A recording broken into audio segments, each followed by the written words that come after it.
They say betrayal cuts deeper than a knife. But what happens when the knife twists, turning your world inside out, leaving you gasping for air? That was my reality, a nightmare painted with the colors of deceit and humiliation, a tapestry I never thought I'd unravel, until I did. Let me take you to the moment my entire existence cracked wide open. I was sitting at my desk, sipping on my usual morning coffee. The scent of vanilla and hazelnut wafted through the room, a comforting ritual I'd leaned on for years. My husband, Jason, had kissed me on the forehead that morning before heading off to work. I still remember how warm his lips felt, how genuine his smile seemed. If only I'd known it was all a mirage. The first hint of trouble wasn't loud or dramatic. It was a whisper, a faint whisper that nagged at the back of my mind. It came in the form of a forgotten phone left on the kitchen counter. Jason had always been meticulous about his phone, never letting it out of his sight. But that morning, he'd left it behind in his rush. At first, I didn't think much of it, but as I reached for the phone to hand it to him, a notification popped up. "Miss you already, babe?" My heart stopped. Babe? Who was calling my husband babe? I told myself not to jump to conclusions. Surely there had to be an explanation. Maybe it was a colleague joking around. Maybe it was a prank. But as I unlocked the phone, the password was still our anniversary date. Ironic, isn't it? My world began to unravel. There they were, hundreds of messages exchanged over weeks, maybe months. Flirty texts, explicit photos, even plans for a weekend getaway. Her name was Rachel. The name burned into my memory like a brand. She wasn't just any woman. She was young, vibrant, someone who'd clearly captured Jason's attention in a way I no longer did. My hands shook as I scrolled through their digital affair, my coffee forgotten and cold. A picture of her smiling face stared back at me, mocking me with its perfect symmetry and carefree charm. I felt like I was drowning in an ocean of inadequacy, anger, and disbelief. How could he? How could we come to this? But here's the thing about betrayal. It doesn't just break your heart. It ignites a fire within you, a fire so consuming that it burns away every ounce of self-doubt and leaves behind a singular, unshakable resolve to fight back. That night, I didn't confront Jason. Instead, I acted as if nothing had happened. I cooked his favorite dinner, spaghetti carbonara with garlic bread on the side, and smiled through the ache in my chest as he recounted his busy day at work. He was so convincing, so effortlessly comfortable in his lie. It was almost impressive. Almost.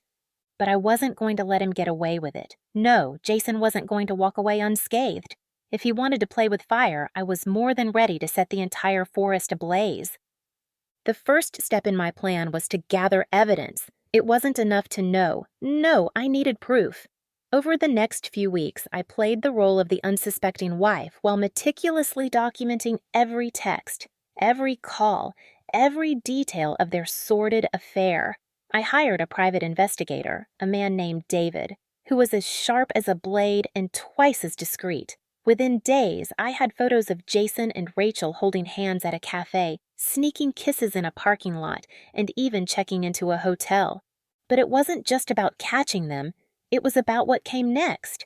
Revenge, as they say, is a dish best served cold, and I was about to serve a feast. I waited for the perfect moment. Jason's birthday party. It was a grand affair, a lavish celebration with friends, family, and colleagues gathered in our backyard. Jason had always loved being the center of attention, and that night was no exception. He was all smiles, basking in the glow of admiration and goodwill. What he didn't know was that I had prepared a special surprise, a slideshow, projected onto a large screen for all to see.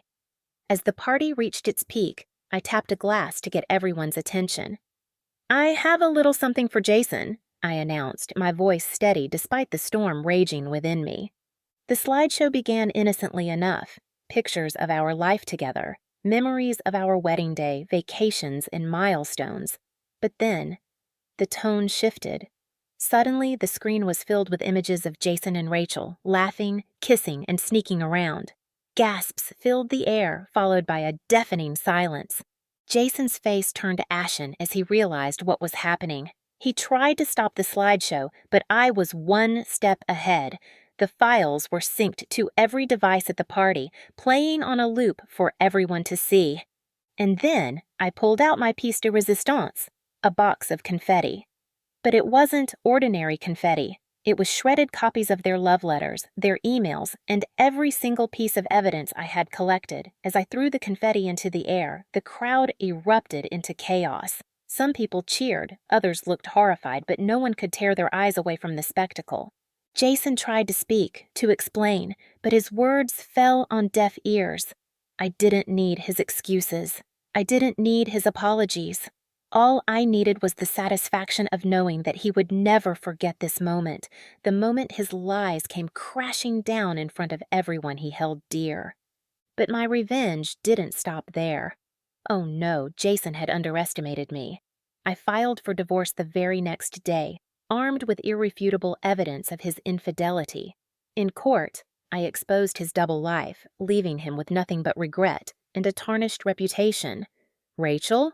She didn't stick around for long. It turns out she wasn't interested in being with a man who had nothing left to offer. As for me, I rebuilt my life from the ashes of our marriage. I found strength I never knew I had, discovered passions I'd long forgotten, and surrounded myself with people who truly cared about me. Jason's betrayal was a gift in disguise, a painful, brutal gift that set me free. Now, whenever someone asks if I regret what I did, I smile and say, not for a second.